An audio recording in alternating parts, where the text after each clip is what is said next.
are back from a break, so we can continue with our final panel, the role of networks, coalitions in sustainable natural resource governance in Georgia. One of the most important factors for implementing the reforms is the coordinated approach of the civil society organizations.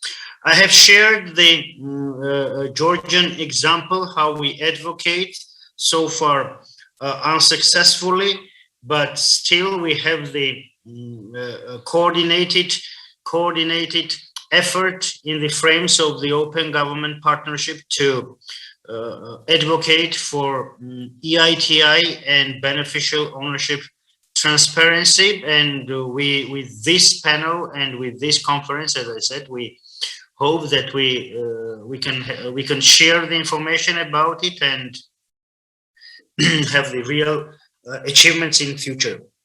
Civil society organizations should develop a unified agenda and foster multi-stakeholder dialogue on how to advance accountability and openness of government organizations and develop methods for improving transparency principles in the extractive sector. Since IDFI plans to actively accelerate in future its advocacy efforts, as I have mentioned, to advance the principles of extractive industries, it is important to share best practices on the examples of the existing local coalitions and consortiums of different networks, and among them the main such an platform, which is the Publish What You Pay. To this end, we gathered our colleagues from neighboring countries to share the experience of their local coalitions and the impact their work had on the improvement of transparency in this field. The panel will be moderated by my colleague from IDFI, Ms. Mariam Maisuradze, who is the head of the Anti-Corruption Direction and contact person to Publish What You Pay from our organization. So, Mariam, please introduce the speakers to the audience and take the floor. Thank you. Thank you, Georgi. Hello, everyone, and thank you for taking interest in our event on sustainable governance on natural resources, which is very important issue in many countries, especially the ones who are rich with national resources. And as you know, our panel is about the coalitions on Publish What You Pay and EITI, their importance and their role, and what Georgia can learn from your experiences. We have three panelists from our neighboring and neighboring countries who will share their experience and best practices. I will introduce the first speaker, the panelist, Mr. Danila Berturganov, who is from Azerbaijan. He's an associate professor at the Azerbaijani University of Architecture and Construction with a degree in economics. He's also the coordinator of the Azerbaijan National EITI Coalition. He has participated in many conferences of EITI and Publish What You Pay. And he will talk about the experience of Azerbaijani's coalition, civil society coalition. How does it work? What is the best practice? What they have achieved so far, and what they can share with us on the issue. I will introduce the other panelists when I will refer to them. So in the first place, I will ask Mr. Danila to turn on the microphone, and he will have 5 to 6 minutes for his speech. Please, let's try to fit in the time. Thank you.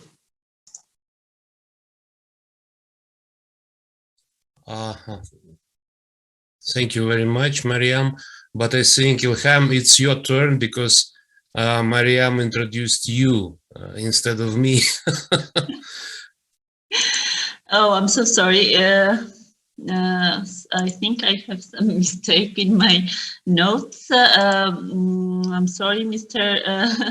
Bertoganov, and I will refer to Ilham then in the first place, and then I will go to Mr. Danila Bertoganov.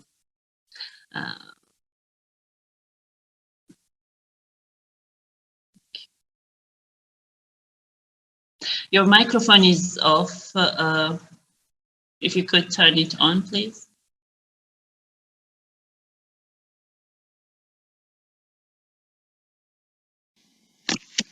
Извините, что я буду нарушать требования этот конференц, рабочий язык. Я по-английски пока не изучал хорошо, поэтому по-русски я буду говорить. So Mr. Ilham will be talking in Russian.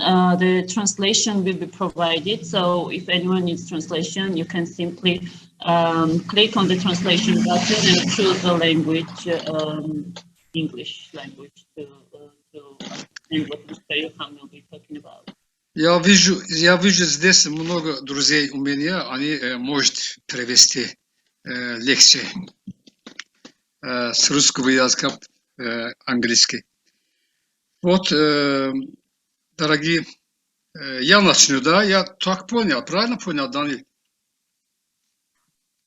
У нас будет перевод с русского на английский, так что без проблем.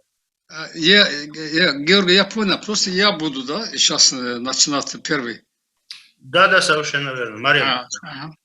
Спасибо.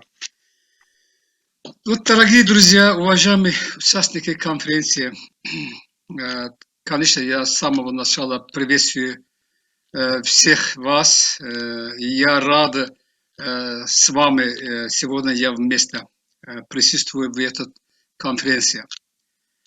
И, конечно, прежде всего я хотел бы поблагодарить Институт развития свободы информации за организацию вот сегодняшней онлайн-конференции под названием Good Government Forum 2021.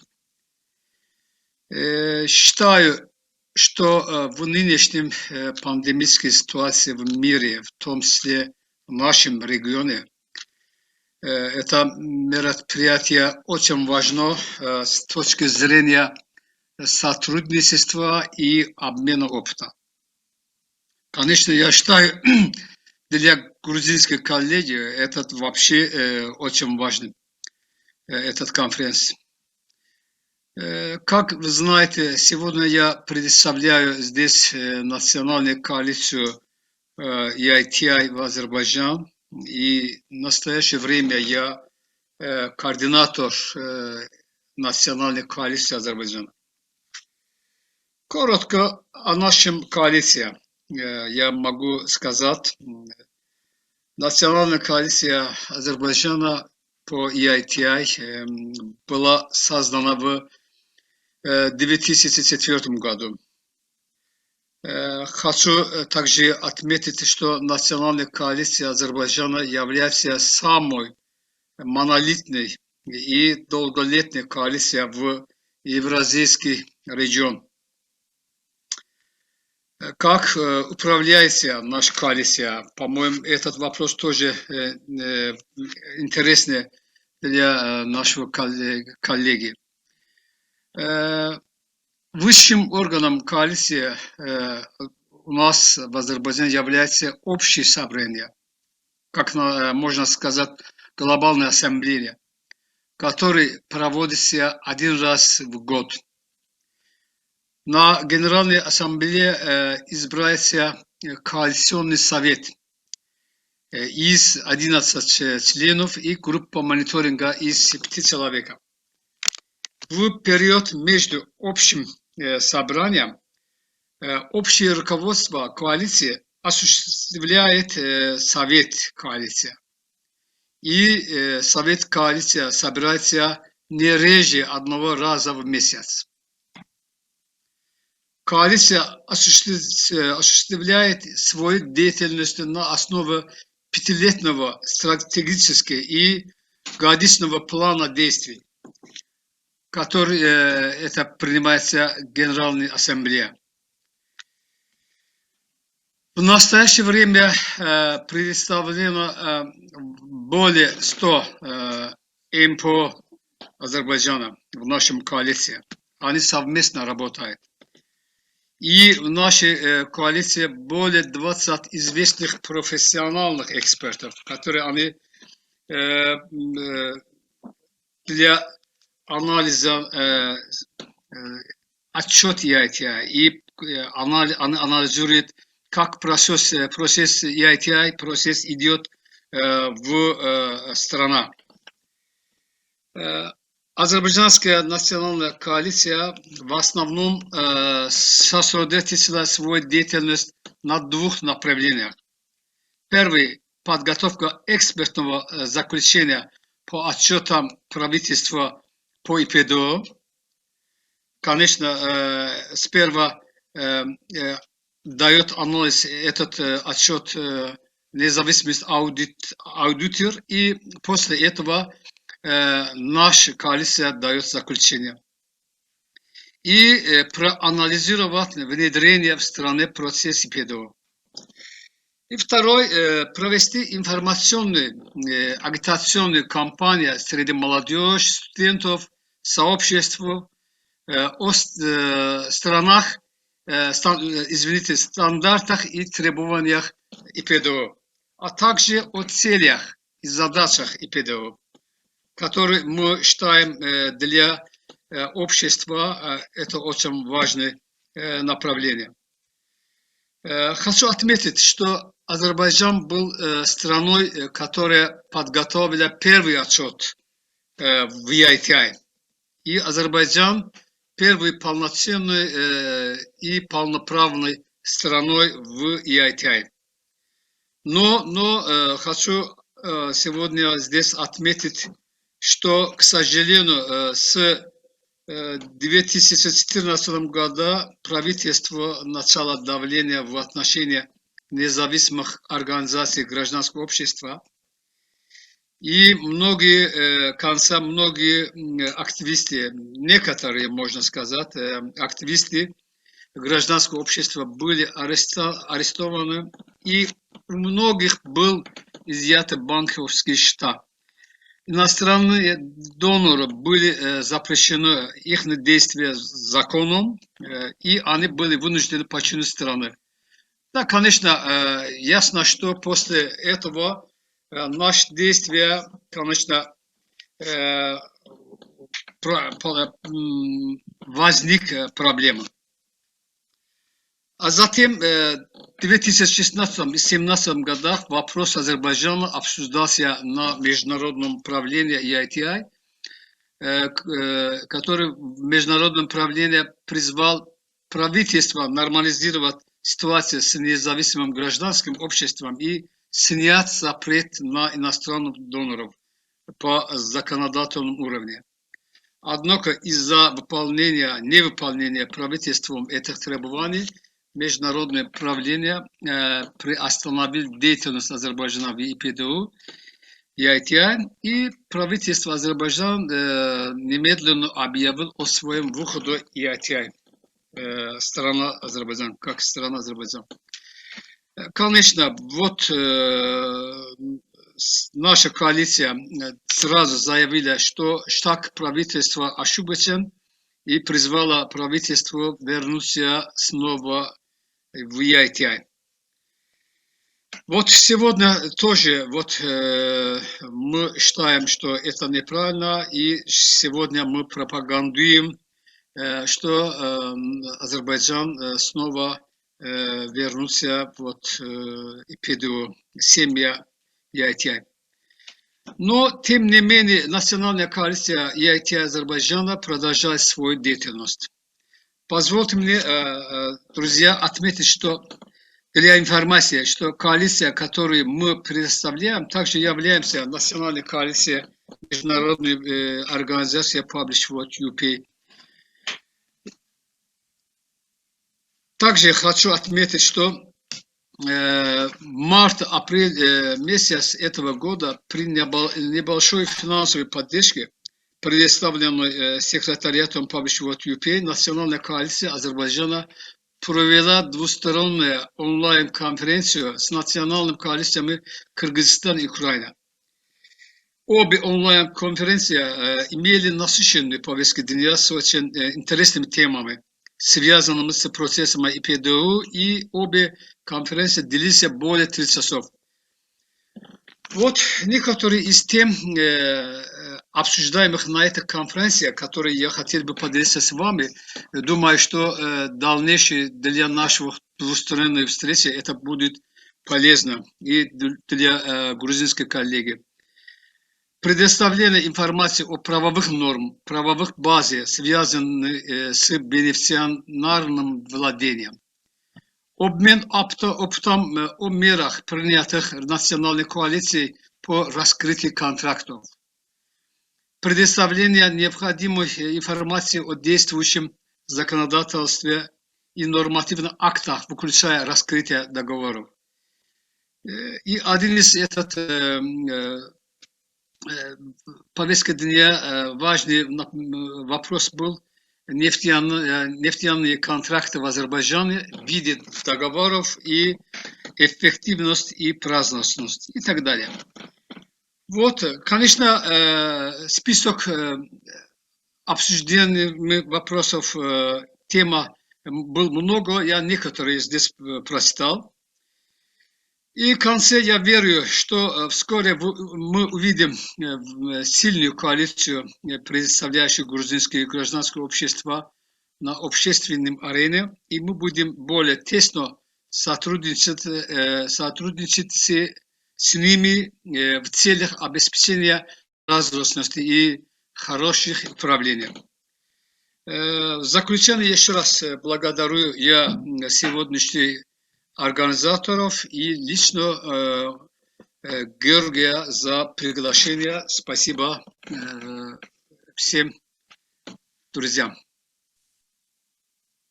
Thank you very much, Mr. Hussein Lee, for very interesting issues that you've discussed. It's actually very important for us to know how you managed to convince your government to rejoin the EITI, which we will probably discuss later.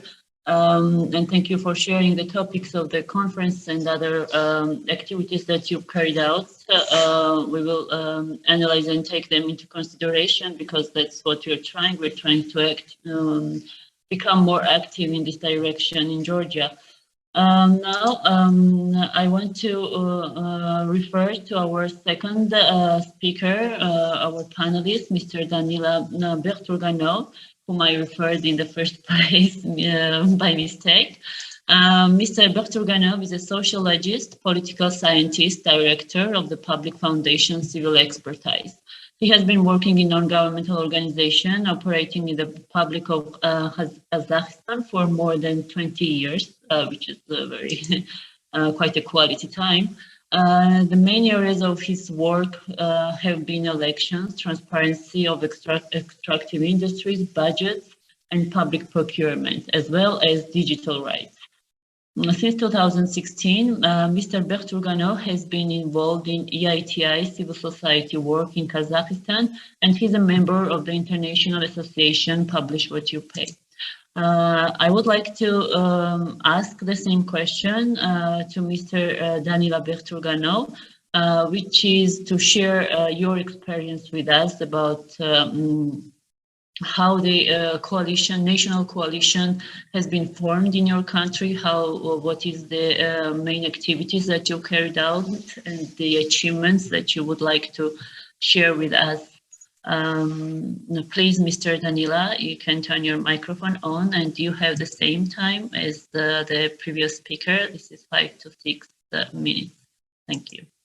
Thank you very much. First of all, I wish to thank IDFI for invitation for such an interesting event, and the colleagues from EITI, from Publish What You Pay, all colleagues from other countries, Olga, Ilham. Nice to see you, nice to meet you again, and I wish to see you not online but offline shortly. I hope so. And Mariam, about your question, first of all, it will not be a sharing of a good experience, unfortunately, because here in Kazakhstan we do not have Publish What You Pay coalition at all. I can speak for hours why it was so, and why this accident was. And but we have coalition in EITI. We have two coalitions in EITI. One coalition is a public civic oversight. I'm a member of this coalition, and another coalition is the Civic Alliance of Kazakhstan. And we both two coalitions, we are working together in a platform called a digital platform, dialogue platform. And we are members of MSG in Kazakhstan EITI, 3 members from one coalition and 3 members from another coalition. And our work is now very hard. I can say that it is, we have a great achievements in EITI right now because of a lot of problems, technical and administrative problems. We have some reforms in our government. So our ministry, which was responsible for implementation of EITI, now this committee, the Committee of Geology, now in another ministry, and it causes a lot of problems, and now we're trying to solve it together with other civil society activists and government and companies. But now we didn't prepare the report, the EITI report this year, and maybe it will be ready only next year. So we have a lot of problems there. And about Publish What You Pay coalition, we unfortunately do not have this coalition. We had it some 10 years ago, but unfortunately we have a lot of members, more contradictions between them, and Kazakhstan is unfortunately a relatively rich country, and it means that richer country, less donors, less funding, more concurrence, more contradictions, more and more, and collapse finally. Sad story, but it's true, and you have to remember this sad case. Maybe it will be better for you to remember that sometimes it happened. it can happen. About our real work, we now there are several NGOs in Kazakhstan who are interested in extractive sector transparency, and Publish What You Pay is working with these several NGOs in small projects. Of course, we have some achievements in this direction, and for a period from 2016 to 2021, several studies were carried out on the problems of the social and infrastructure projects of extractive companies and the environmental projects. And recommendations were delivered for companies, local authorities, and CSOs. But however, due to the lack of consistency of this work, because we do not have coalition, no funding, etc., advocacy for change is difficult. And practically speaking, companies and local authorities are not very interested in the transparency of these projects. In their activities on social and infrastructure projects, and local NGOs that could be active they cannot deal with these topics due to some pressure from companies and local authorities. And in addition, local NGOs are not fully independent. Unfortunately, they receive funding from the state and actually afraid to lose it. But we have some two maybe good examples. A study in which my NGO, Civil Expertise, together with NGO ECHA from Kazakhstan, and in collaboration with Publish What You Pay UK and Publish What You Pay Oxfam France, we made a study focused on the activities of oil companies Shell and Total in the Karachaganak and Kashagan projects, including the topics of social and infrastructure projects and environmental impact. And the second interesting study we made with together with Publish What You Pay Eurasia and Energy. It was a study about Sokolovsko-Serbayskaya mine. It's a subsidiary of EIG in the city of Rudny in Kostanayska Oblast in Kazakhstan. And this study is focused on a topic of company environmental payments and social and infrastructure projects. And what is very good in this study that we have improved relations with local NGOs and who are interested in promoting the topic of this transparency of social and environmental payments. And there are already some positive changes in their communities and in their environment. And I think that it is very good example that the networking must be on the grassroots. I think that it must be very helpful to work with small, maybe local NGOs or maybe with single civic activists near the places where, for example, near mines or maybe oil fields, who are living there, who knows all the problems, and it is very interesting to work with them and to try to change something together with them. And I think that if you wish to build a sustainable coalition, you have to start from the grassroots, from the very small level, from the local activists, make a collaboration with them, and it will be absolutely useful, I think. And about new ideas, what we have, the most interesting idea, I think, it's energy transition.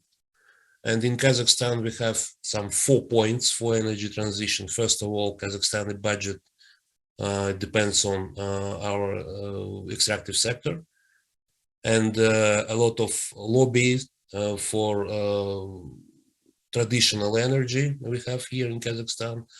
And we are the largest exporter of uranium, and our authorities are trying to, recently promoting the construction of nuclear power plant in Kazakhstan. This is a problem, this is a big problem. And one problem that is not very highly discussed, but Kazakhstan is a producer of materials for new energy, copper, aluminum, lithium, etc. And the environmental aspects of the development of these minerals are still outside of the area of serious attention from the state and from companies. And this situation, we think, must be taken into account, that this is opportunity for new advocacy and for new researches. And we try to build new collaboration with small organizations who are working in this near the places where uranium mines are working, and other mines, and it will be very interesting for us. And I think we should finally build a new coalition in Kazakhstan, and I think everything will be okay. So I should stop on this, and maybe I will continue on the second question. Okay. Thank you very much, Mr. Berturganov, for your very comprehensive review of the activities that you have carried out. It appears that creation of Publish What You Pay coalition on the national level was unsuccessful. However, you have carried out activities on your own, and the number of studies you have published on the issues related to Publish What You Pay. It's also a very good lesson for us to take into consideration that the work should start by cooperating with the grassroots organizations. That's a very good advice to note. Thank you for your answer and the discussion. I will now move to our third panelist, Ms. Olga Pauliak. Olga is an expert in sustainable resource management, environmental protection, and local development. Ms. Kauliak was appointed as the head of the NGO Agency for Development and Cooperation. The main directions of the activities of this organization is the development of local extractive communities, implementation of EITI in Ukraine on a local and national level, research on sustainable natural resource management, as well as civil society development and education, which is probably a very important part in the process of creation a strong national coalition. Since July 2021, Ms. Kauliak served as the head of Energy Transparency Association in Ukraine. And she's working on the implementation of EITI in Ukraine and is a member of International Coalition of Publish What You Pay. So, Ms. Kauliak, I will now refer to you with the first question, which is, what are the main achievements and activities that you carried out as in the framework of CSO coalitions, both on Publish What You Pay as well as EITI? So what is the main achievements that you can share with us and the audience today? Thank you, Mariam. I'm very pleased to represent our Ukrainian coalition on the Good Governance Forum. Thank you for your invitation. Actually, Ukraine is quite a big country with rich in different natural resources, extractive resources, and our different regions may differ very much on natural conditions, on climate conditions, and often on a level of economical development. That's why different regions of Ukraine may have different needs and different issues connected with extraction of different resources. From the beginning, our national coalition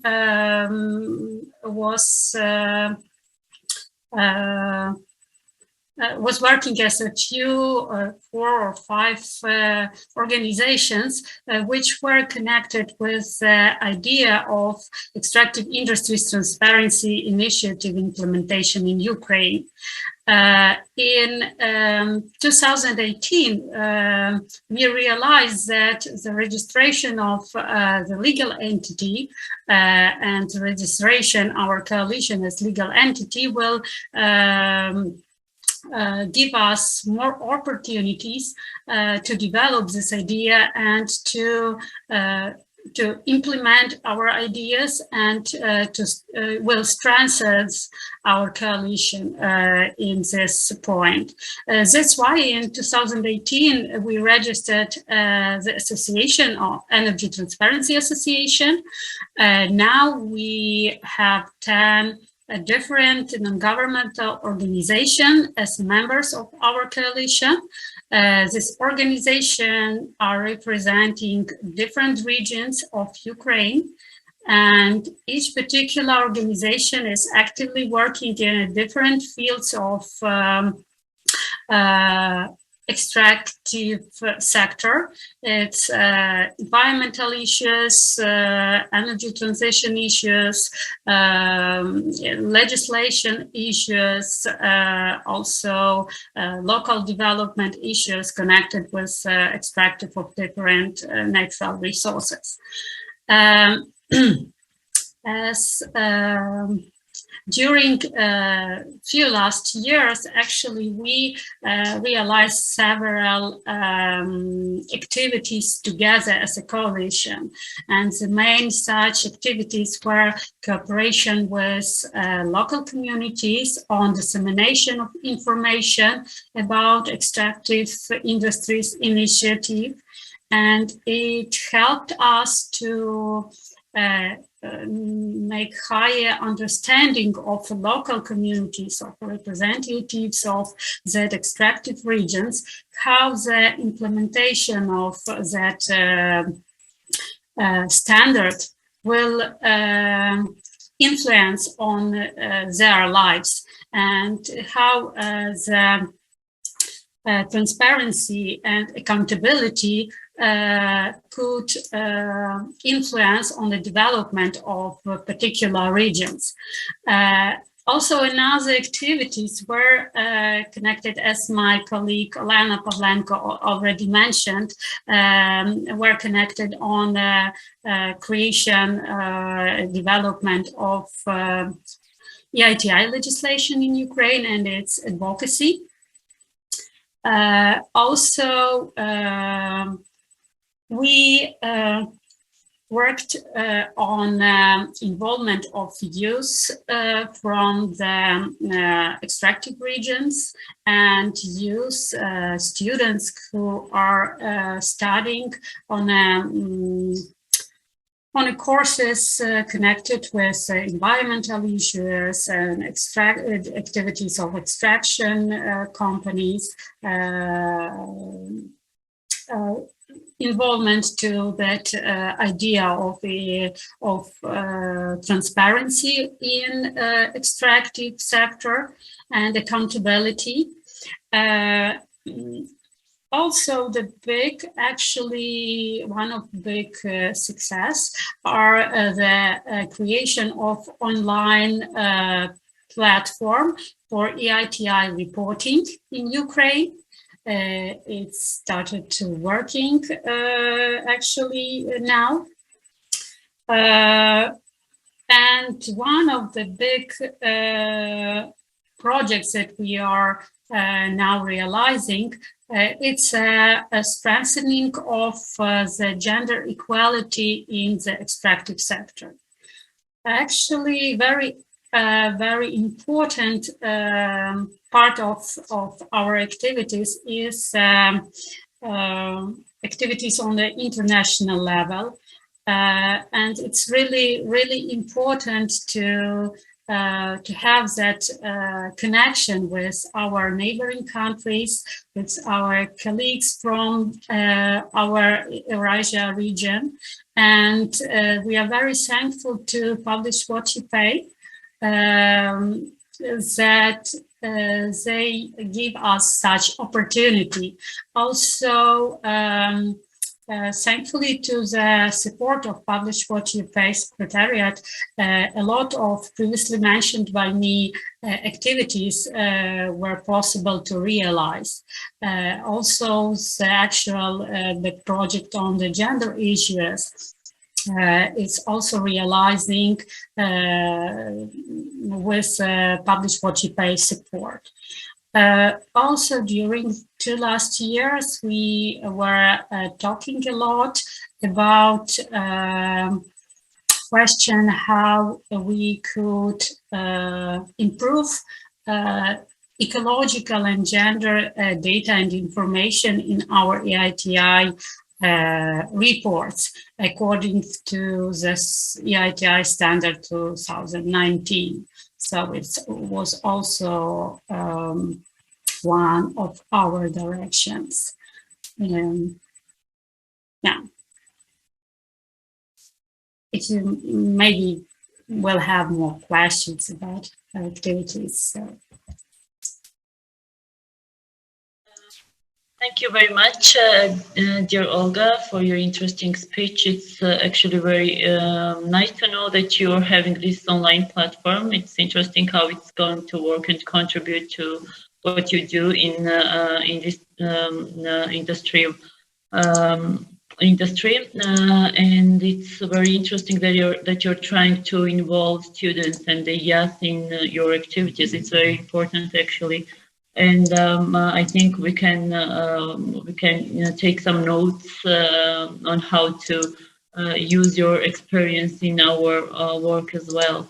So thank you for your very interesting speech. I will have a few more questions to the panelists. I will ask to Mr. Hussein Lee.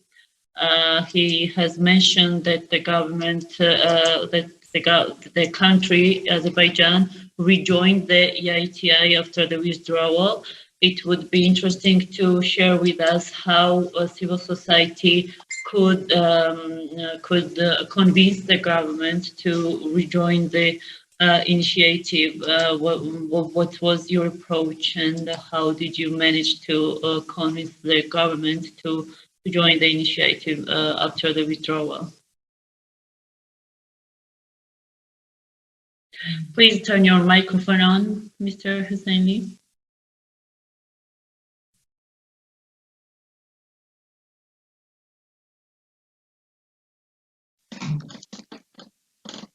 Thank you very much, Mariam.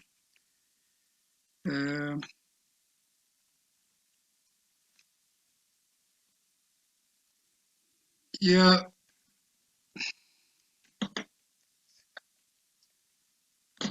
считаю, что коалиция, которую предстоит создать в Грузии, должна в первую очередь привлекать профессиональных экспертов для изучения процессов ИПДО и анализа отчета ИПДО, который будет со стороны правительства.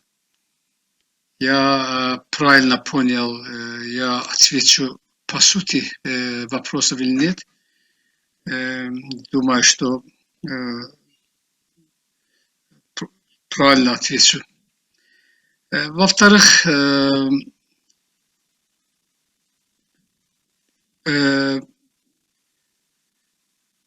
он должен наладить, я имею в виду коалиция, которую предстоит создать в Грузии по ИПДО. Этот коалиция должен наладить серьезные и эффективные двусторонние сотрудничества с национальными коалициями EITI, особенно в регионе Евразия. И с тем менее проводить двусторонние встречи, чтобы учиться на их опытах и знаниях. Во время нашей коалиции тоже сделали такие поступки. Мы провели некоторые встречи с другими коалициями Евразия и даже других регионах. Потом, я считаю, следует начать переговоры с добывающими компаниями, которые работают в стране, о применении стандартов и требований ИПДО. С этим одновременно, конечно, государственный комитет или органам, которые они ближе к этому действию. Я имею в виду ИПДУ. Потом я так полагаю, эти коалиции, которые будут создаваться в нашем братском круге, они для активистов гражданского общества должны следует организовать тренинги по различным темам, которые связаны с процессами и стандартами ПДО. Вот я так вижу, что в дальнейшем наши грузинские коллеги и вот активисты гражданского общества так и должен поступать. С нашим опытом я так предлагаю. Наверное, и Данила, и Ольга тоже, они тоже будут предлагать то, что они увидят. Спасибо. Thank you very much, Mr. Hussein Lee, for your advice and for your sharing your thoughts about what we can consider in our activities. Thank you very much. My next question would be to Mr. Danila Berturganov. Danila, as you mentioned in your speech, and we know now that Publish What You Pay coalition, creation of such coalition was not successful in Kazakhstan. What are you going to try to reattempt to activate this work, and what do you think would be specific benefits of having such coalition, and what disadvantages do you think you have now when such coalition does not exist? Thank you very much for your question. Well, first of all, a coalition is a sustainable work. So if you have a coalition, you can plan something, you can make fundraising, you have more opportunities for fundraising. As I mentioned before, here in Kazakhstan, we have a very small quantity of donors, and we have a lot of governmental money, but we do not have independent money. And this is a problem. If we start to get money from state, I think we should lose some independence, and we couldn't work so much effective as, for example, now I'm not getting a penny from government, and I'm working only with independent money, with international donors, and actually it is very difficult. So what to do in this case? If we have a coalition, we have more opportunities for funding, first of all. And understanding this, we're trying to build maybe, first of all, some regional coalitions, some regional small networks from the grassroots. So the people who are really interested in solving their own problems with environment, with infrastructure, with social projects. And actually it is impossible, for example, for me to imagine $1 billion. But I can imagine, for example, 100 kilometers of a great highway. I can imagine, for example, the network of hospitals in every region of the country. I can imagine 100 schools. But and it's necessary to show the people, to people from the extractive regions, to people who are living near the mines or oil fields, that the money that these enterprises getting from our subsoil, they must work for Kazakhstani people. and they must make some profit and some increasing of quality of life of Kazakhstani people. And trying to do this, we should build the coalition, I think, and it will be sustainable coalition. But we should start from the small regional networks. And I advise for you to do the same, because it's, I think, the only real way to get the sustainable coalition and to make sustainable work with local communities, first of all, and with local activists. About perspectives, I do not think that this process will be very, very fast. We need some time. I do not know how many time, but I think that the horizon must be 5, maybe 3 or maybe 5 years, because we have a big country and we have a lot of other difficulties, and I think that this horizon 3-5 years is absolutely, I think, understandable.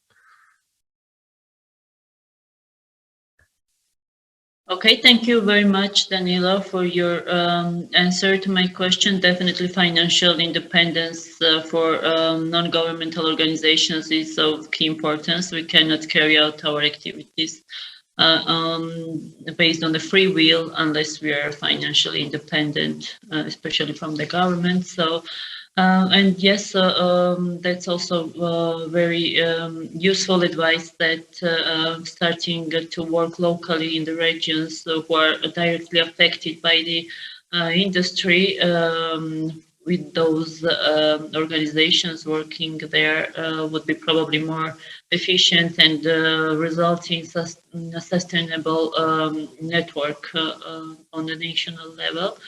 Thank you for your answer. I would like to ask Ms. Kauliak about the mining and the gender, because we have carried out some analysis in Georgia about how companies follow and implement gender discrimination rules and provisions in their everyday work. It would be interesting to hear if you have information how the companies in Ukraine carry out gender equality policy, and how the government contributes to this process, if there are requirements and specific requirements for the companies, how to follow the gender equality principles in their work, specifically in the mining industry and extractive industry in general. Yes, thank you, Mariam, for your question. Actually, we are still working on analysis of Ukrainian legislation, but as I know, we don't have any special demands on it. Actually, it's mainly as a European legislation. As Ukraine, after association with the European Union, a lot of legislation, gender issues were mentioned, were changed, actually. So, but we still have an issue of influence of extractive companies' activities on the local communities. So within this project, we developed methodology of gender social assessment of extractive companies' activities on the local communities to assess and analyze the influence of on the different gender groups in local communities, and how during last years companies influenced men and women in extractive regions. So we started cooperation with 8 local communities on this. So we hope next year we will have finished the assessment of such influence on local communities and different gender groups, and analysis of the situation, such situation in different regions of Ukraine. Now, and what, according to your previous questions to colleagues about challenges and opportunities for Georgia, I would like to notice that 3 or 4 representatives of civil society in national multi-stakeholder group of EITI implementation are the representatives of our coalition, Energy Transparency Association. And we all understand the opportunities of good working coalition. But one of the biggest issues is to unite different organizations with different points of views, and actually, as I noticed, from different regions with different needs, to cooperate properly and successfully, truthfully together. It's really big challenge. And I think the main key is to unite organizations with which are determined with transparency in your country and determined with accountability, and to find common points of view. And actually, one of the biggest, I think, issues on the proper cooperation is sometimes issue of communication. So from our coalition, how we started to do, we are organizing monthly meetings to share information on different our activities, just to communicate, to see each other, and to keep communicating and sharing information. What is happening in our field, what is happening in each organization. So I hope that maybe it will help you to organize properly your coalition, because really strong coalition, national coalition, it's a really big deal on a way of implementing extractive industry transparency initiative. Indeed, that's true. Thank you, Olga, for the information that you provided on work in the Ukraine regarding assessment of the effect of industry on various social groups. So thank you for your suggestions on what we can take into consideration when working on the creation of the coalition in Georgia. We are definitely going to take into consideration all the suggestions that was made by our speakers during this panel. I would also like to mention that even though in Georgia there was some attempts of having the coalition under publish what you pay, such coalition is not active or at present. So we do want to learn from you, from what you've done, to know how to make it more productive and create something that will actually have the results nationally. It's the question that I've asked about the gender specifically is also because we want to pay significant attention on this issue in the country as well. We have done a general overview of the situation in Georgia that was shared in the Zoom chat by our colleagues. You can have a look if you're interested.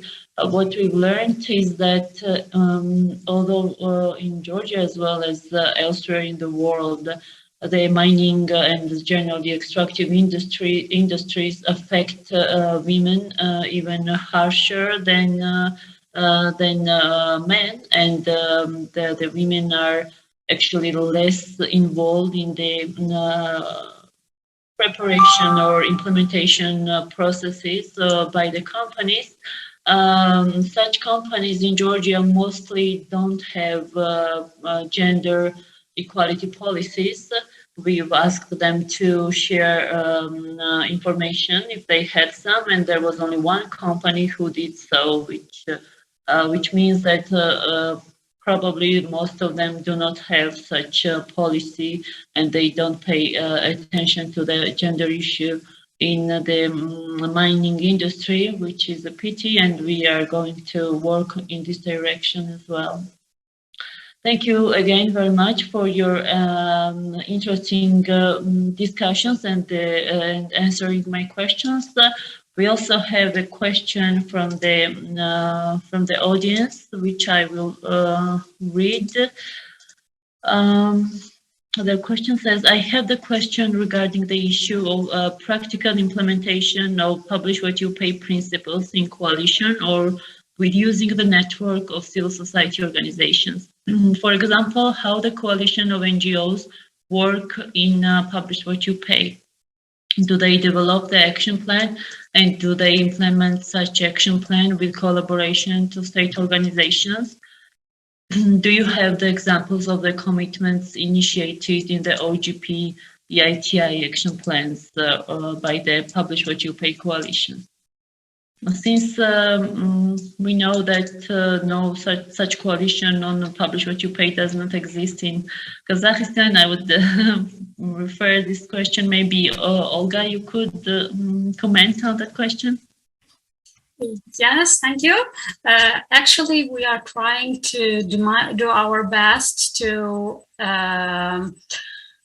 take part in different activities of Publish What You Pay on international level. We don't have any special plan of activities within the Publish What You Pay coalition, but actually we are members of representatives of mighty stakeholder groups of Publish What You Pay from Publish What You Pay coalitions. So on that international level, we are discussing the main issues of our region. We are working on ideas how we can find the way out of that issues. And working on ideas on looking for financial support to figure out issues in gender aspects or energy transition, environmental issues, on involvement of civil society into EITI implementation, etc.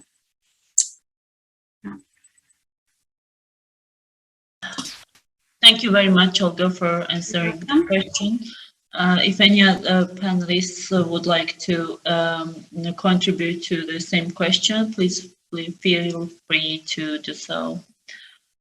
If not, I think we don't have any more questions from audience, neither in Q&A nor in the chat.